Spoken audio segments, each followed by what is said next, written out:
I first met Top, he doesn't remember this, in 1963 when he came back from his 3-year tour of Moscow for the Times and came up to Yale, where I was a junior, I think, and talked to a group of students who were interested in the Soviet Union. If you look him up in Wikipedia, you will find a startling fact. I'm not going to belabor it, but it says that he was born in 1921. You do the math. He's had an absolutely distinguished career, first for the AP and then for the Times. Top reported from China, Indochina, Germany, and the Soviet Union. Then he held a series of senior editing posts in New York, most importantly, foreign editor and managing editor. When he retired from the Times, he came up here to become the curator of the Pulitzer Prizes at the journalism school across the campus and was a professor for many years. He's still an emeritus professor at Columbia. Top, please, you start. You're on. Thank you. Well, my assignment is to take you back to some very critical days, Moscow days,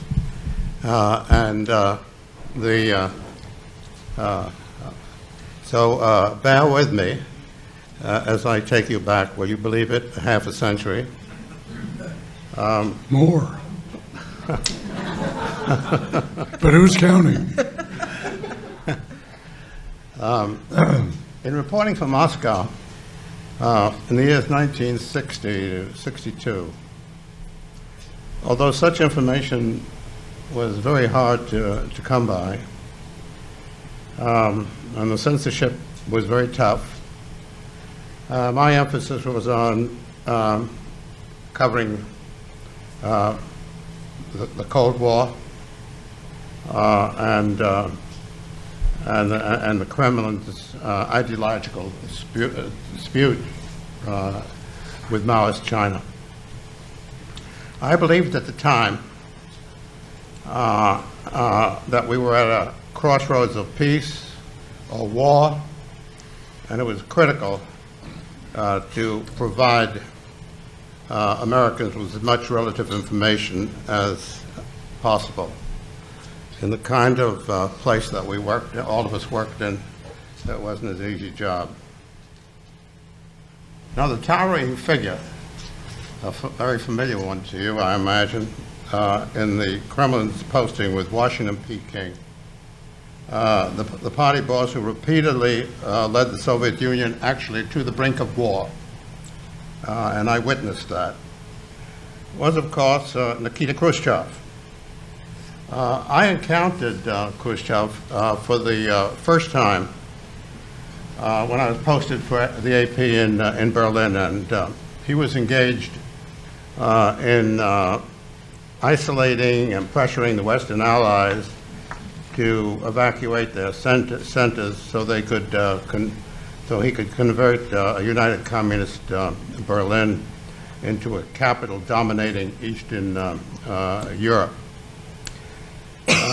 His forces were sabotaging West Berlin's overland communications with West Germany. Audrey, my wife, who was with us, then freelancing as a photojournalist for the Times, she and I met Khrushchev at a Soviet embassy reception in East Berlin, and his demeanor was that of a wartime leader. At mass rallies, enormous rallies in East Berlin, to some extent organized and brought together by the KGB. He was challenging the Western powers and speaking of the perils of war, which was very real.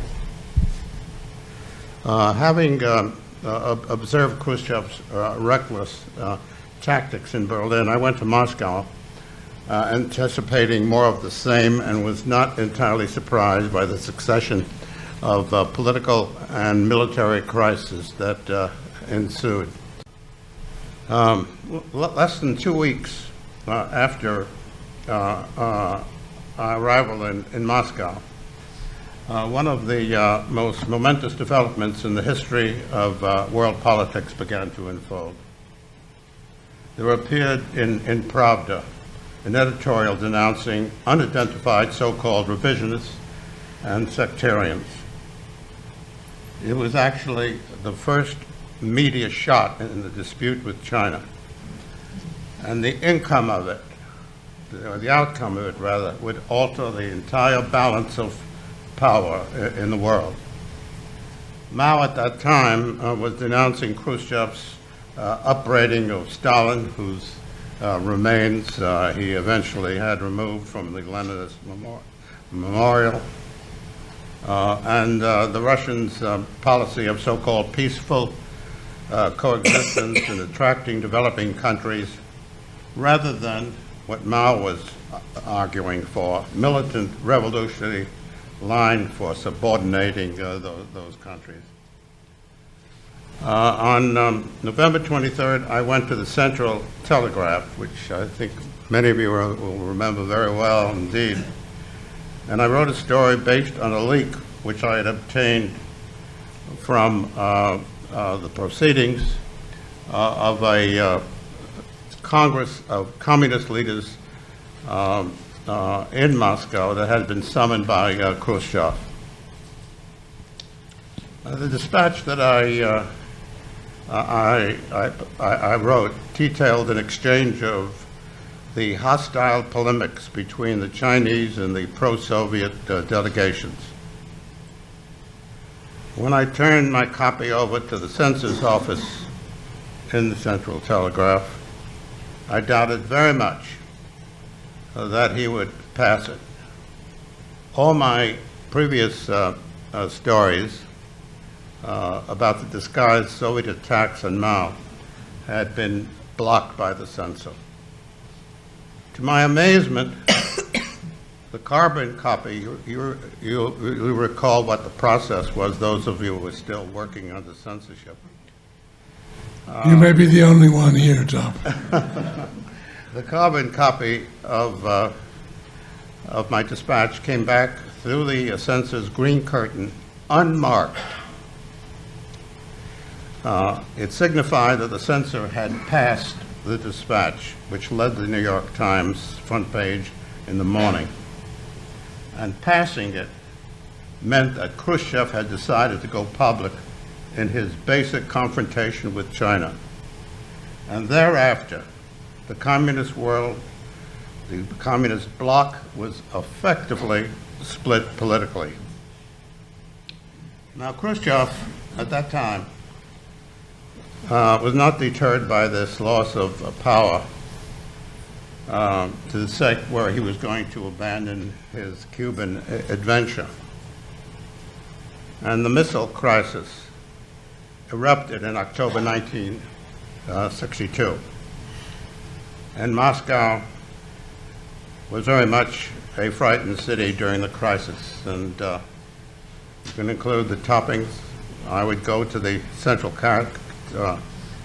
Telegraph at night to file, look at my 4 kids in double-deckers in our small apartment and wonder if there was a possibility of a missile. On October 7th, when the crisis ended in the exchange of messages between the capitals, Audrey and I found an atmosphere of almost hysterical relief when we attended a diplomatic reception in the Kremlin celebrating the anniversary of the Bolshevik Revolution. A prominent Russian editor whispered to me, I thought it was that a missile might come through my roof at any moment. And Khrushchev, he stood behind a banquet table, vodka glass in hand, and then he waved off a swarm of KGB agents to allow Audrey to photograph him. Audrey had not checked her camera at the door to the hall as the KGB had required. When Khrushchev began to mingle with the guests, I approached him.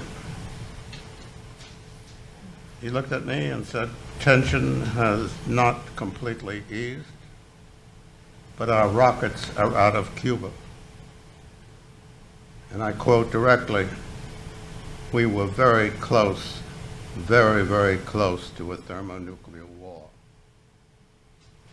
That night, he was clinking his vodka glasses with Brezhnev and other members of the Soviet Politburo. It was a show of solidarity because he was under a great deal of pressure. Solidarity with the Politburo, but then again, he would be ousted by them as the party leader in October 1964. Among the reasons for his ouster were the uneasiness of members about his risky tactics in foreign policy. And these days, when I'm recalling Khrushchev and his confrontations with the United States and China, I sometimes think and wonder if Putin is making the same kind of mistakes.